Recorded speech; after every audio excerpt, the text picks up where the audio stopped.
Buenos días, ¿cómo están? Vamos a continuar con los atributos de Dios, que es nuestra última parte en este trimestre. De los atributos de Dios hemos aprendido ya cuáles fueron los atributos absolutos de Dios y ahorita nos encontramos viendo los atributos que les llamamos de relación, es decir, algunas características, cualidades de la naturaleza de Dios que tienen que ver con su relación con su creación, ¿sí? Atributos de relación. En estos atributos de relación ya vimos uno de ellos, no lo vamos a volver a ver, vamos a continuar. Donde nos quedamos, vimos el primer atributo de relación, que es la omnipotencia de Dios, ¿sí? Hoy vamos a ver la omnisciencia de Dios. No sé si quitan la música porque se oye por ahí, por favor. Gracias. La omnisciencia de Dios. Este glorioso atributo, mis hermanos, lleva la idea de un conocimiento infinito. Alguno diría, oiga hermano, allá en los atributos absolutos vimos la inmensidad de Dios. ¿Se acuerdan? Los que estuvieron. Y se parecen, sí, se parecen, pero acuérdense, la inmensidad es un atributo absoluto que tiene que ver con todo el universo. Y la omnisciencia de Dios tiene que ver con relación a su creación, principalmente nosotros, los seres humanos, y lo vamos a mirar, ese infinito conocimiento de Dios. La palabra omni, O-M-N-I, omni, significa todo. Y la palabra ciencia significa conocimiento.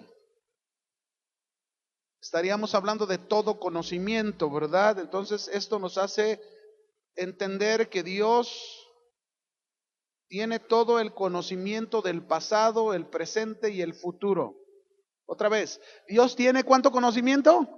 Todo, pasado, presente y futuro. ¿Con respecto a quién? A nosotros. ¿Quiénes son los que, quiénes son los que estamos sometidos a un tiempo? Nosotros, los seres humanos, la creación. Dios no está sometido a tiempo, pero Él conoce. Amén.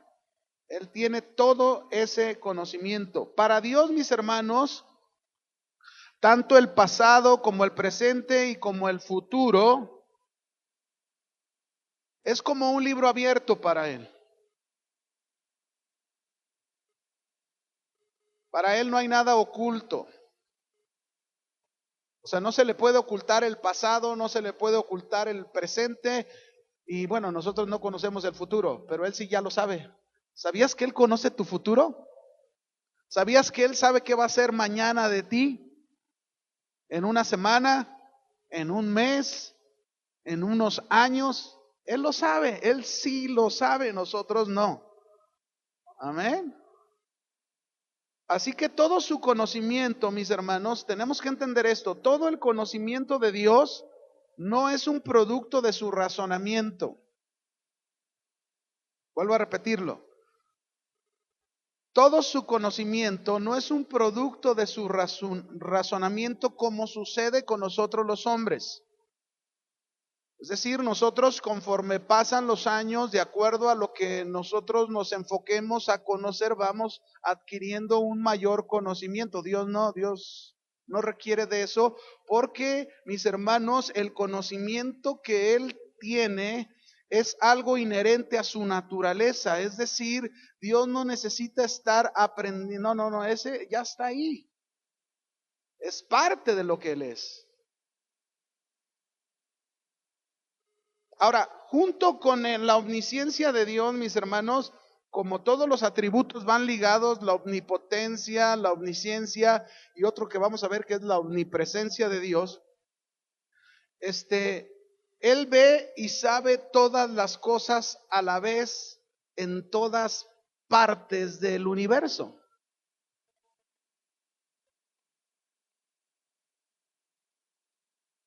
Todo. Cada atributo de relación, mis hermanos, entonces dijimos, están ligados. Vamos a ver algunos pasajes que nos hablan sobre esta omnisciencia de Dios, que para Él no existen ideas tardías. Salmo 147, versículo 5.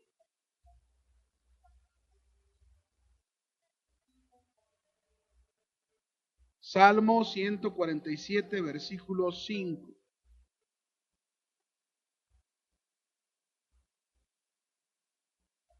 Miren lo que dice aquí. ¿Lo tiene?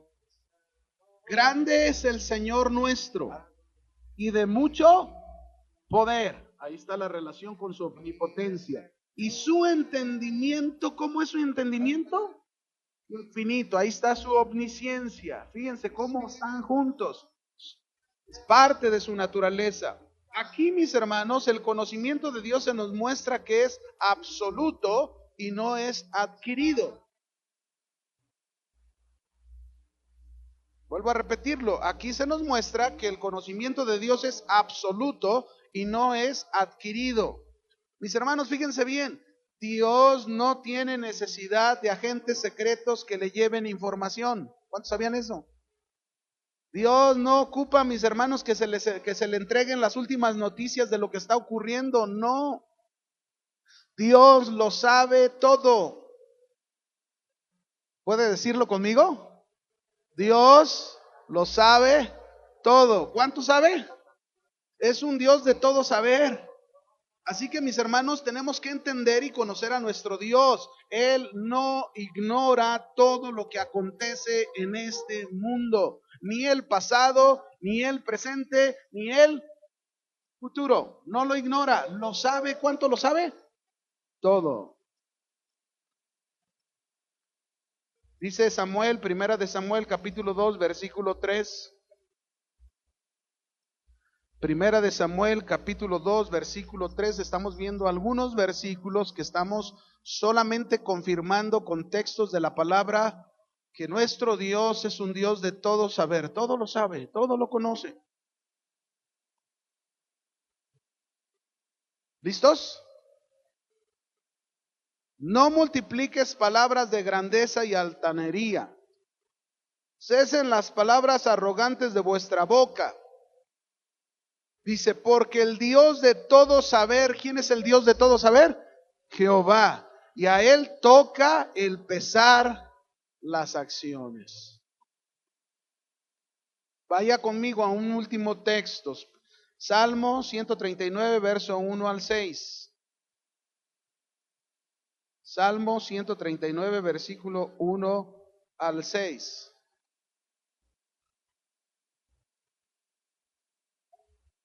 Aquí, en este pasaje, se nos muestra sobre la omnisciencia de Dios, el que todo lo sabe, todo lo conoce.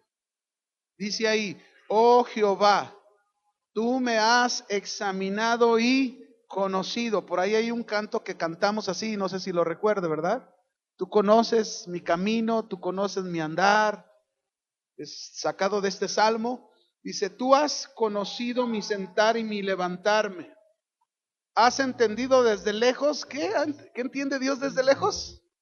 Por ejemplo, cuando te despertaste, Dios ya sabía qué ibas a pensar. ¿O qué estabas pensando? Ay, no tengo ganas de ir al instituto, está nublado, estaba como más rico de quedarse aquí en la camita, ¿verdad? Pero qué bueno que te decidiste, porque Dios lo sabe todo, todo, lo conoce todo. Has escudriñado, dice David, mi andar y mi reposo. Todos mis caminos te son conocidos. ¿Cuántos? Este de todos mis caminos se refiere a toda nuestra forma de vivir, todo lo que hacemos. Todo. Cuando estamos solos, cuando estamos acompañados, cuando estamos en la calle, donde Dios conoce todos nuestros caminos. Pues aún no está la palabra en mi lengua, y he aquí, oh Dios, tú la sabes toda. Detrás y delante de mí me rodeaste y sobre mí pusiste tu mano. Tal conocimiento es demasiado maravilloso para mí. Alto es, no lo puedo. Y realmente, mis hermanos, la omnisciencia de Dios es algo incomprensible para nosotros en su conocimiento infinito. No lo alcanzamos a entender, pero sí nos ayuda. El conocer sobre la omnisciencia de Dios nos debe de ayudar en muchas cosas. Por ejemplo, mire, cómo a veces cometemos errores como este. Primera de Samuel, capítulo 16, versículos 6 al 7. Es muy común que juzguemos las cosas nosotros los humanos por lo que vemos y no por el corazón. Primera de Samuel 16, versos 6 y 7. Dice ahí, Dios le ordenó al profeta Samuel que fuera a ungir a uno de los hijos de Isaí, de la casa de Isaí, que iba a ser el futuro rey en el lugar de Saúl. Y dice, y aconteció que cuando ellos vinieron, porque los mandó llamar, Samuel, cuando dice él, se refiere al profeta Samuel, ¿a quién vio? A Eliab. Y dijo, dice lo que dijo, de cierto delante, él estaba asegurando, de cierto delante de Jehová estás ungido. ¿Por qué creen que él pensó que este era el ungido? ¿Por qué? A ver, ¿por qué creen? ¿Qué vio Samuel? Que dijo, seguro es este. Él se fijó en Eliab, porque Eliab era un hombre alto, de cuerpo muy robusto, un hombre de guerra, un hombre de pelea, de fuerza, y seguro se dejó llevar por la finta Samuel y dijo, de seguro este es el ungido de Jehová. Y eso dijo él, pero mire lo que dice el verso 7. Y Jehová respondió a Samuel y le dijo, hey, aprende, no te dejes llevar por la finta, ¿verdad? Así como las hermanitas, por ejemplo, jovencitas que están esperando conocer a su príncipe azul y lo ven grandote, bien musculoso, ojos azules y luego con un buen carrito y dicen, ay, este es el que Dios tiene para mi vida. Y entonces el Señor dice esto, no mires su parecer. ¿No qué? Hay gente que se fija en la belleza exterior, pero la mejor belleza es la interior. ¿No lo creen? Es mejor ser felices toda la vida, aunque por fuera no esté aquello tan hermoso. Yo conozco parejas donde la mujer es hermosa y el hombre a lo mejor no es nada hermoso, pero sin embargo es la mujer más feliz del mundo. O al revés, el hombre es un hombre bien parecido y la mujer no es nada hermosa, pero sin embargo ese hombre es el hombre más dichoso. ¿Por qué? Porque la hermosura no es la que está afuera, sino es la que está dentro. Amén. Es como le está enseñando, no mires el parecer ni lo grande de su estatura, porque yo lo desecho, porque Jehová no mira lo que mira el hombre. Nosotros no podemos conocer la profundidad del corazón de una persona, ¿verdad que no? ¿Sí o no? A veces ni teniendo ya tantos años de casados, a veces todavía a lo mejor nos conocemos más, pero no conocemos la profundidad del corazón. Pero sin embargo, Dios dice, el hombre mira lo que está delante de sus ojos, pero Jehová mira. ¿Qué mira? ¿Qué quiere decir con que Jehová mira el corazón? Que Él conoce todo. Esta palabra mirar tiene que ver con el conocer de Dios, su omnisciencia. Dios lo sabe todo, todo sobre nuestro corazón. ¿Cuánto? Todo.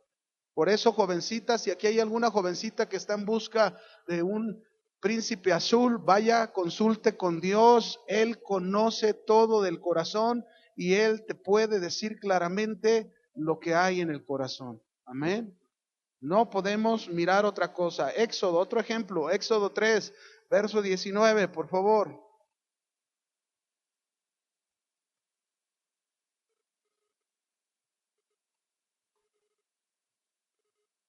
(19 y 20). Mire lo que dice aquí. Dios envió a Moisés. ya lo preparó, ya lo envió a Egipto y le da una orden: ve con el faraón y dile que deje ir a mi pueblo para que me celebre fiesta en el desierto. Luego ahí por ahí es interesante un mensaje sobre eso, en el desierto celebrar fiesta, ¿no? Pero en fin, dice en este verso, ya cuando va Moisés, le dice Dios: mas yo sé que el rey de Egipto, ¿qué? No os dejará ir sino por mano fuerte. Pero yo extenderé mi mano y heriré a Egipto con todas mis maravillas que haré en él, y entonces os dejaré ir. Alguien diría: bueno, entonces ¿para qué lo envió si ya Dios sabía? Porque así debe de ser, mis hermanos. Es como el profeta Ezequiel. Dios lo envía al pueblo y dile: ve y diles, confróntales con su pecado, confróntales con su condición, pero ellos no te van a escuchar. Entonces Ezequiel podría decir: entonces, ¿para qué me envías, Señor? Y entonces Dios le contesta y dice: para que sepan que hubo profeta en Israel. Para que el faraón no se excusara que Dios no le habló. Pero aquí lo interesante, mis hermanos, es el conocimiento de Dios. Dios ya sabía que el rey de Egipto, el faraón, no los iba a dejar, ¿qué? Ir. Dios ya lo sabía. Dios ya lo sabe, mis hermanos. Nosotros necesitamos aprender de la omnisciencia de Dios. Necesitamos aprender a tener relación con Dios en base a lo que le conocemos a Dios. Por ejemplo, número 1, vamos a ver cómo nos ayuda la omnisciencia de Dios en nuestra vida práctica. Número 1, la omnisciencia de Dios nos ayuda. La omnisciencia de Dios nos ayuda para confrontar malas acciones de nuestra vida. Para confrontar malas acciones de nuestra vida.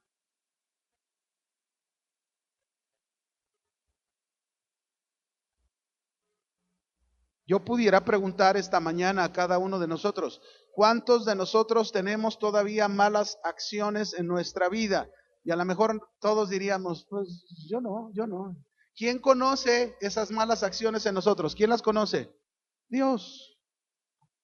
Dios sí las conoce. Y las conoce perfectamente bien. Dios conoce nuestro proceder, como leímos en el Salmo 139 hace un momento. Pero el punto aquí, mis hermanos, es que Dios, como conoce nuestras acciones, como conoce nuestro mal proceder, Dios, mis hermanos, nos va a confrontar siempre por medio de su palabra, porque su deseo, acuérdense que ahora somos sus hijos, y su deseo es conformarnos a la imagen de su Hijo Jesucristo, que es el modelo de hijo, ¿no? Como ser humano. Entonces, Dios siempre va a confrontarnos, no nos va a dejar con esas malas acciones o ese mal proceder que tengamos. El punto es: ¿qué tanto estamos respondiendo tú y yo con Dios cuando Él confronta nuestras malas acciones o nuestras malas actitudes que Él conoce de nosotros? ¿Qué respuesta le estamos dando a Dios? Por ejemplo, no lo voy a leer porque es muy largo, pero anota el texto. Es 2 de Samuel, capítulo 12. 2 de Samuel, capítulo 12, versículo 1 al 13, para que me entienda de lo que le estoy hablando. 2 de Samuel 12, del 1 al 13. ¿Qué se trata aquí? En el capítulo 11 de 2 de Samuel, David, el rey David, cometió uno de sus graves pecados, terribles pecados, que adulteró con Betsabé y mandó asesinar a Urías, el esposo de Betsabé, para quedarse con ella, ya que no pudo lograr invertir la situación, ¿verdad? Él adulteró con Betsabé y luego pasó el tiempo, porque pues para saber que estaba embarazada. Después que supo que estaba embarazada, mandó traer al esposo Urías para que durmiera con ella y así tratar de tapar lo que hizo. Yo no sé qué pensó David, mis hermanos, que a veces nos pasa. Yo no sé qué le vino a la cabeza para pensar que Dios no sabía lo que estaba haciendo. Se le borró la cinta. como a muchos se les borra la cinta. Y aquí en 2 de Samuel 12, del 1 al 13, es decir, ya pasó aquello, ya adulteró con Betsabé, ya mandó matar a ponerlo del frente de la batalla a su esposo, lo matan, y entonces pues como que él siente alivio de decir, pues ahora sí me quedo con ella, ¿no?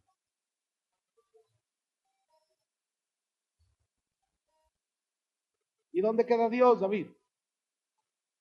O sea, ¿dónde dejas a Dios? ¿Dónde está el Señor, tu Dios, que dice que tú eres un hombre conforme a su corazón? ¿Dónde está eso? Él pensó que todo estaba bien.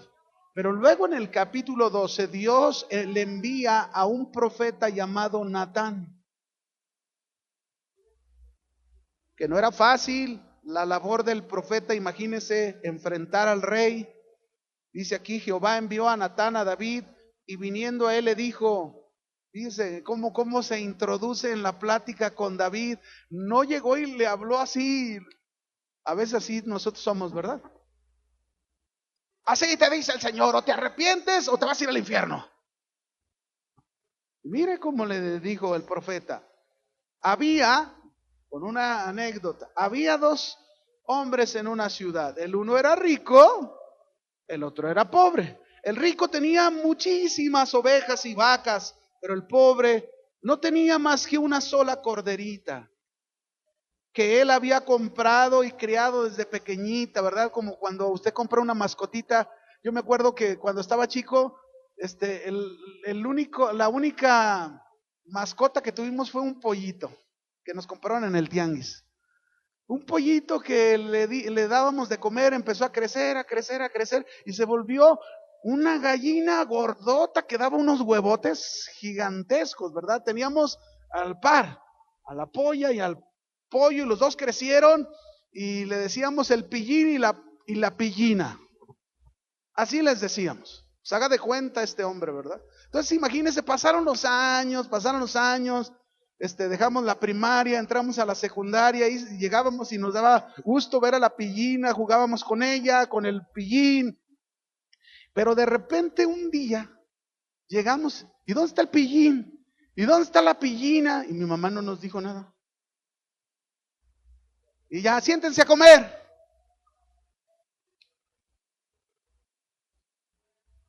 ¿Dónde creen que estaba la pillina y el pillín? No, fue un llanto, fue un llorar, no queríamos comer, no, yo no quiero eso, ¿por qué los mataste? Si eran nuestras mascotas. Y bueno, ahora imagínese esta escena. Una corderita que fue criada desde pequeñita y que había crecido con él y con sus hijos juntamente. ¿Cómo creen que estaban los hijos con la corderita? ¿Cómo estaban los hijos? Enamorados, ¿no? Dice, y entonces dice que él había comprado y criado, ¿a dónde estamos? Juntamente con sus hijos, comiendo de su bocado y bebiendo de su vaso y durmiendo en su seno, y la tenían como a una hija, imagínese, ¿verdad? Y vino uno de camino al hombre rico. No quiso tomar de sus ovejas, dice, y de sus vacas para guisar para aquel caminante que había venido a él, sino que tomó la oveja de aquel hombre pobre, la única que tenía. La tomó, dice. Y entonces dice, la preparó para aquel que había venido a él. Y entonces, dice en el verso 5, dice, entonces se encendió el furor de David en gran manera contra aquel hombre. Pues claro, era algo bien injusto, ¿o no? Súper injusto. ¿Por qué? Porque aquel hombre rico tenía muchas vacas, muchos corderos, y no quiso agarrar de ninguno de los que tenía. Fue y tuvo que quitarle la única que tenía aquel hombre. Y entonces David se enojó, se molestó en gran manera y dijo a Natán, viva Jehová, que el que hizo tal cosa es digno de muerte y debe pagar la cordera con 4 tantos porque hizo tal cosa. Ya, híjole. Y no tuvo misericordia.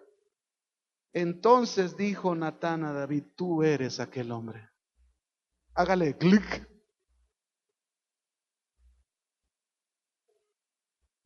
¿Quién era David? David era un hombre conforme al corazón de Dios. David era un hombre al servicio de Dios. David fue uno de los mejores reyes de Israel y de los únicos, podríamos decir. El perfecto rey de reyes es el Señor Jesucristo, ¿verdad? Pero antes de Jesús, David fue un rey y fue uno de los mejores reyes que hubo en Israel. Pero sin embargo, David falló. David se equivocó. David cometió un gravísimo error en su vida, un error que le costó en su familia, en su casa, con las consecuencias que él vivió, enlazado por sus mismas palabras. Pero Dios, mis hermanos, en su omnisciencia todo lo sabe, todo lo conoce. No pienses o no pensemos que lo que hacemos tú y yo todos los días Dios no lo conoce, Dios lo sabe. Por eso desde este momento que comenzamos a conocer de que Dios es un Dios que todo lo sabe, necesitamos estar conscientes en nuestra vida cristiana, en todo lo que hacemos, en todo lo que hablamos, en todo lo que vemos, en todo lo que escuchamos, en todo lo que hacemos con nuestras manos. Tenemos que estar conscientes de que Dios lo sabe todo. Y que Dios, mis hermanos, nunca va a pasar por alto, aunque se sea el mejor siervo de Dios. Dios siempre va a tratar con el pecado de todos. Siempre. Amén. Por eso nos sirve la omnisciencia de Dios. Así que dele gracias a Dios y dígale: Señor, gracias que tú lo sabes todo, porque no me vas a dejar que continúe en esta área de mi vida que yo esté mal. Siempre me vas a confrontar. Va a depender de nosotros darle una respuesta a Dios. Claro, si tú insistes en lo mismo, en lo mismo, en lo mismo. David se arrepintió. Después que fue confrontado, vino arrepentimiento. De ahí surgió el Salmo 51. Pero ¿qué con nosotros cuando Dios nos confronta? 2. Vamos a la segunda cosa que nos ayuda: la omnisciencia. La omnisciencia de Dios, mis hermanos, también nos ayuda. Fíjense bien. La omnisciencia de Dios también nos ayuda para confiar en Él, sobre nuestro futuro, pues Él lo conoce muy bien.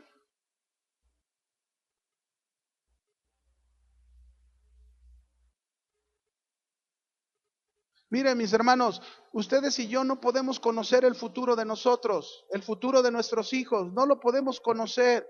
Pero sí podemos entender desde la perspectiva de Dios en su omnisciencia que Él sí lo sabe. Y si Él sí lo sabe, usted y yo tenemos que aprender a ir a Él, a estar en su regazo y saber que si Él conoce el futuro y si nosotros somos obedientes a Él, podemos tener la certeza, la seguridad que el futuro de nuestra familia siempre va a ser bueno. Amén. No quiere decir que no vamos a pasar situaciones difíciles, pero sí quiere decir que si nosotros confiamos en Dios a través de su omnisciencia, al entender su omnisciencia, Dios siempre nos va a presentar un futuro agradable. ¿Qué tanto confiamos, mis hermanos, en lo que Él nos dice que hagamos y que para nosotros parece algo difícil de entender? ¿O no? Es difícil de entender y, como dice la hermana, también de hacer. Mire, vamos a ver un libro, Jueces, capítulo 7, versículo 17 al 23. No era fácil de entender y de hacer esto que Dios le estaba encomendando a Gedeón. Jueces 7, verso 17 al 23. Voy a darles un contexto antes de leerlo. Gedeón era un hombre en el tiempo de los madianitas que estaban cautivados por los madianitas. Fue un juez que Dios levantó, Gedeón, pero Dios le dio una orden de ir contra los madianitas. Para que usted tenga una idea nada más y se imagine, haga de cuenta que el ejército de los madianitas era aproximadamente de 120,000 hombres, nada más para que tenga una idea.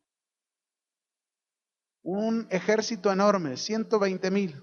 Y entonces Gedeón se dio a la tarea de todas las tribus de Israel de juntar a los hombres y lo máximo que juntó fueron 32,000 contra 120. Y ya que iba a ir hacia los madianitas con 32,000, Dios le quitó así de porrón y porrazo 10,000 primero. ¿Cuántos le quedaron después de 10,000? 20. Y luego después Dios vuelve a hacer otra prueba, les ordena que hagan algo, y de esos 20,000, ¿saben cuánto les dejó a Gedeón? 300 hombres. Ahora, mi pregunta es, ¿ustedes creen que con 300 hombres ir a pelear contra un ejército tan numeroso no era algo difícil de entender? ¿Sí o no? Difícil de comprender. Híjole, Señor, qué difícil tarea me estás dando. Y todavía de pilón, todavía poniéndole un pilón más el Señor, ¿verdad? Un extra, les dice. Y además van a ir con ellos con unos cántaros, con teas encendidas y una trompeta. Imagínense sin espadas, trompetas, cántaros encendidos, Señor. Bueno, aquí es donde pasa eso. Vamos a leer. Y les dijo, miradme a mí y haced como hago yo, les dice Gedeón. He aquí que cuando yo llegue al extremo del campamento, ya están, él va y obedece a Dios, haréis vosotros como hago yo. Yo tocaré la trompeta y todos los que estarán conmigo, vosotros tocaréis entonces las trompetas alrededor de todo el campamento y diréis, porque por Jehová y por Gedeón. Ahora, yo quiero decirles algo. Si Dios estaba mandando a Gedeón a hacer de la manera que Dios lo estaba mandando, mi pregunta es, ¿Dios ya conocía? ¿Sí o no? ¿Él sabía lo que iba a pasar? ¿Él conocía el futuro? Y así pasó. Tú puedes seguir leyendo ahí la historia para no entretenernos más, pero puedes leer ahí hasta el versículo 23 y te vas a dar cuenta de que Dios le dio la victoria a Gedeón. Mis hermanos, muchas veces nuestras victorias al futuro no las podemos ver porque nos hace falta confiar en el Dios que estamos conociendo, nuestro Dios que es omnisciente, que todo lo sabe, que no ignora nada de lo que estamos pasando en nuestra vida. Si tengo un problema con un hijo, si tengo problemas en el trabajo, si tengo problemas en la familia, si tengo problemas personales en mi propia vida, Dios lo sabe todo, y lo que Dios espera es que tú aprendas a confiar en Él y que tú aprendas a venir a su presencia para que Él haga la obra y nos haga estar seguros de nuestro futuro en la espera de Él. Amén. Seguros, bien seguros. Yo tengo un hijo que se me acaba de partir hace una semana, se fue a trabajar a Canadá y bueno, ahorita casi todos los días nos manda fotos, allá anda echándole ganas, tan lejos. Pero yo no tengo ninguna duda de mis hijos, fíjese, ninguna, porque mi confianza está en el Dios omnisciente, en el Dios omnipotente, en el Dios omnipresente. Porque cada vez que lo conozco, puedo tener una paz en mi corazón del plan de Dios para cada uno de mis hijos. Esto es lo mismo tú y yo, tenemos que tener esa seguridad, esa confianza que Dios nos ha dado, porque Él inclusive lo profetiza, porque imagínense, por ejemplo, Salmo 112, esta es una promesa para los que son papás con los hijos, se la comparto, ¿verdad? Cuando los hijos crecen, cuando los hijos están grandes, ¿qué dice el Salmo 112, versículo 1 y 2? Hasta el 3 puede leer. ¿Lo tiene? Bienaventurado el hombre que teme a Jehová y en sus mandamientos se deleita en gran manera. Y vea en qué está diciendo aquí en el verso 2, su descendencia será ¿qué? Poderosa en la tierra y la generación de los rectos será bendita. Bienes y riquezas hay en su casa y su justicia permanece. Wow, ¿en qué tiempo está hablando Dios ese futuro? ¿En qué tiempo? Futuro. Una promesa, una condición sustentada con una promesa de Dios a futuro. Por eso, mis hermanos, ahí, si yo conozco al Dios omnisciente como lo estamos conociendo ahorita, qué confianza y qué seguridad debemos tener si le obedecemos. Amén. Vamos a seguir. 3. ¿En qué más nos ayuda la omnisciencia de Dios?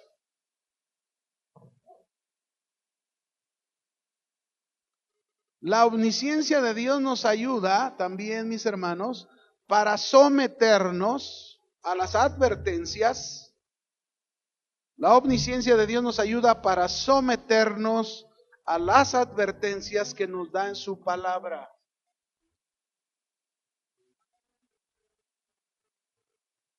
Miren, hermanos, debemos estar prestos, atentos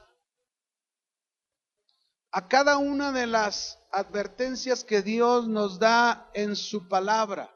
Es importante estar conscientes de obedecer sus advertencias, que si lo hacemos, si hacemos lo que Dios nos está diciendo, esta obediencia nos va a llevar a un buen puerto o a un buen lugar o a una buena condición o estado de nuestra persona.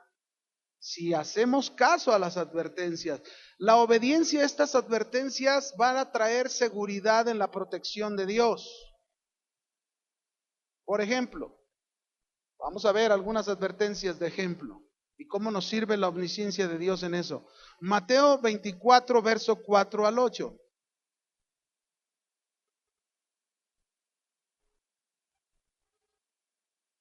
¿Lo tiene? Mateo 24, verso 4 al 8.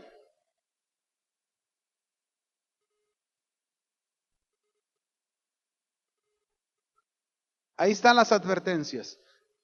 Mirad que nadie os engañe, porque vendrán muchos en mi nombre diciendo yo soy el Cristo y a muchos engañarán.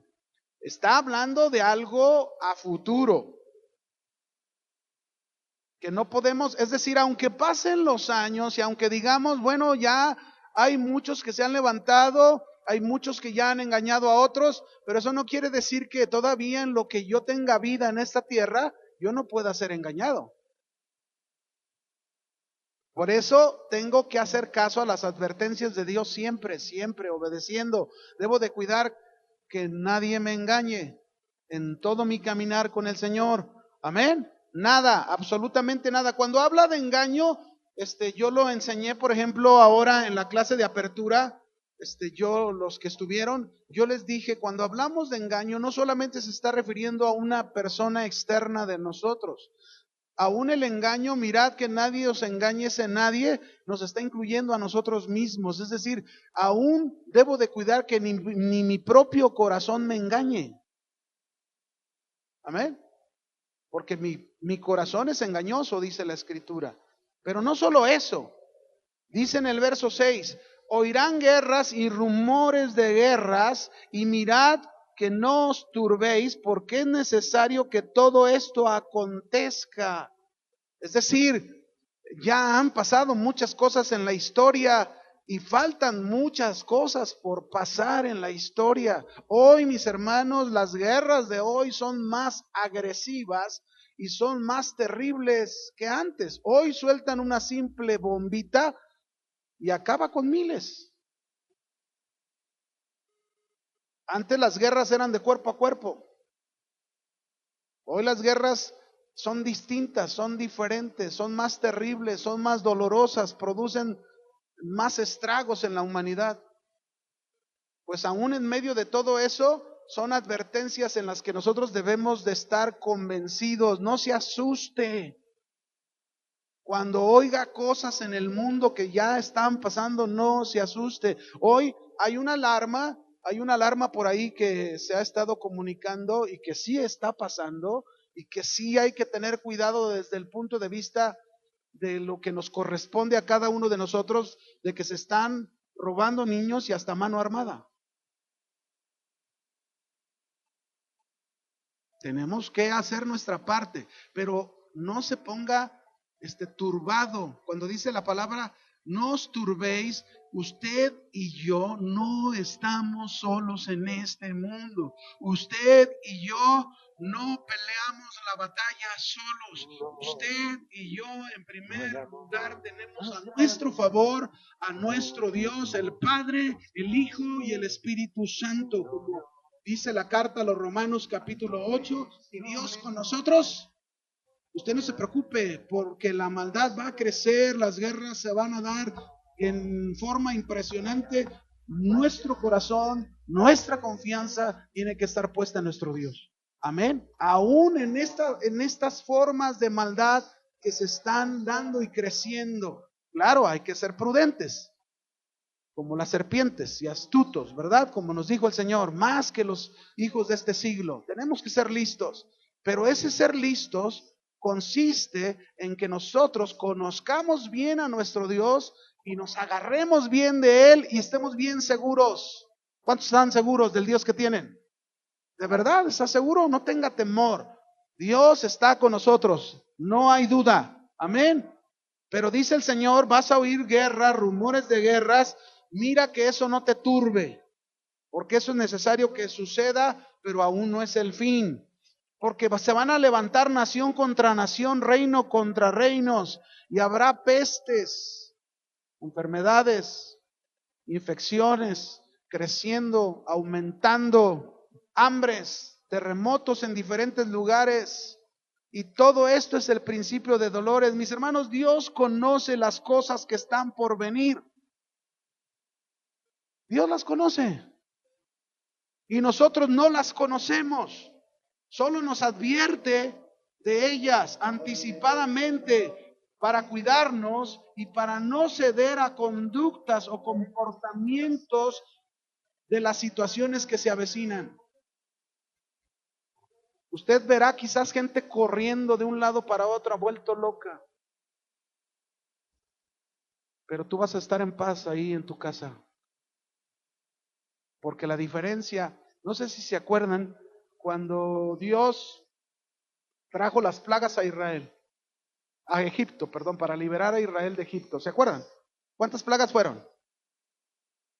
¿Cuántas? 10. 10 plagas. De esas 10 plagas, las primeras 3 plagas, Dios permitió que también tocaran a su pueblo, a Israel. ¿Por qué? Porque a través de eso el pueblo de Israel se humillaría y reconocería a Jehová como su Dios.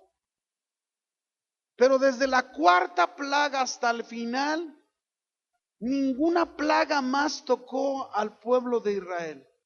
Todas las plagas llegaban a Egipto, pero no tocaba la casa de Israel. Así es con nosotros. ¿No le da gracias a Dios? Él le guarda, Él le protege. Por eso la omnisciencia de Dios, mis hermanos, no la podemos olvidar, no la podemos ignorar. Cuando usted esté pasando una cosa, simple y sencillamente recuérdelo, doble sus rodillas y dígale, ay Señor, esto tú no lo estás ignorando.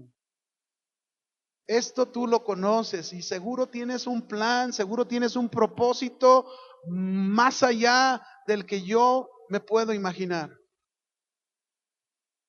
Y mi papel es confiar en ti, mi papel es esperar en ti, porque al final de cuentas tú dijiste en tu palabra, todas las cosas ayudan a bien a los que aman al Señor, a los que son llamados conforme a su propósito. Amén. Dios conoce de estas advertencias, pero déjeme hablarle de una advertencia más, un ejemplo. En Mateo 13, del verso 18 en adelante, Mateo 13, Jesús primero habló la parábola del sembrador y se las explicó a sus discípulos. En el verso 18 empieza la explicación. En esta parábola nosotros encontramos también una advertencia, porque en la parábola del sembrador aparecen 3 tipos de personajes o personas que escuchan la palabra de Dios, pero no hay fruto en sus vidas. Y el último que menciona en esta parábola es el de la buena tierra, que sí da fruto. Unos dan fruto poco, al 30, otros más, al 60 y otros mucho más, al 90 o al 100. ¿Por qué es una advertencia para nosotros? Es una advertencia para nosotros, mis hermanos, en la palabra de Dios, porque cuando tú lees una parábola como esta, tú dices, Señor, yo no quiero ser como el primero, ni quiero ser como el segundo, ni quiero ser como el tercero. Yo quiero ser como el cuarto, una buena tierra donde escuche tu palabra y en mí haya fruto. No importa que a lo mejor haya poco fruto en mí, pero hay fruto. Pero ¿quién es el que conoce el futuro? ¿Quién? Dios. ¿Usted y yo lo conocemos? Por eso, ¿qué tenemos que hacer? Hacer caso a las advertencias y obedecer a Dios. Amén. Si usted obedece a Dios, usted no va a estar entre los primeros tres de esta parábola. Si usted obedece a Dios, aunque no conoce su futuro, y Dios sí lo conoce, si usted obedece, usted estará en ese cuarto que sí da fruto al 30, al 60 y al 100. ¿Se fija? ¿En quién tenemos que confiar? Nuestro Dios omnisciente. Un punto más, y ya con este termino porque el tiempo se me ha acabado. Como dice el cuento, ¿verdad? Colorín colorado. Pero aquí vamos al último, nada más. La omnisciencia de Dios también nos ayuda. La omnisciencia de Dios también nos ayuda a vivir en temor y con respeto a Dios.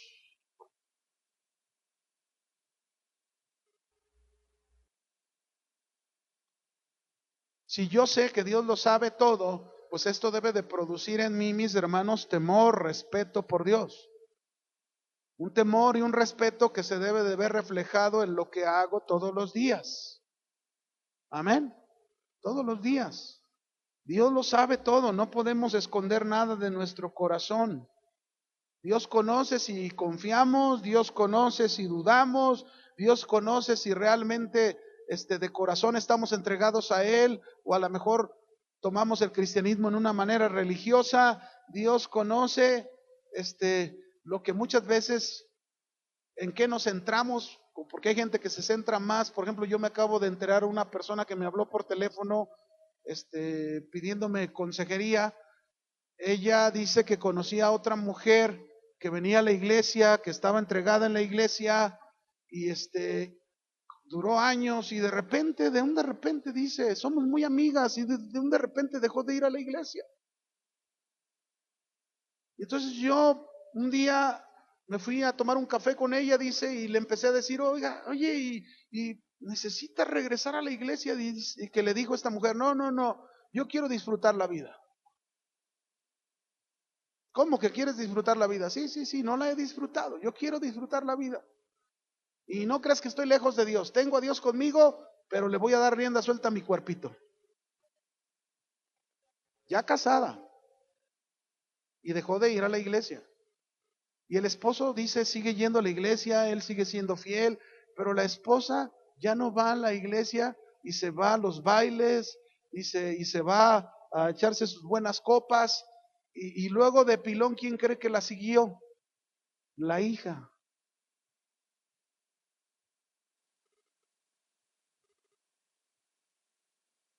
A veces, mis hermanos, este es el problema, que nuestro corazón no está bien conectado con Dios.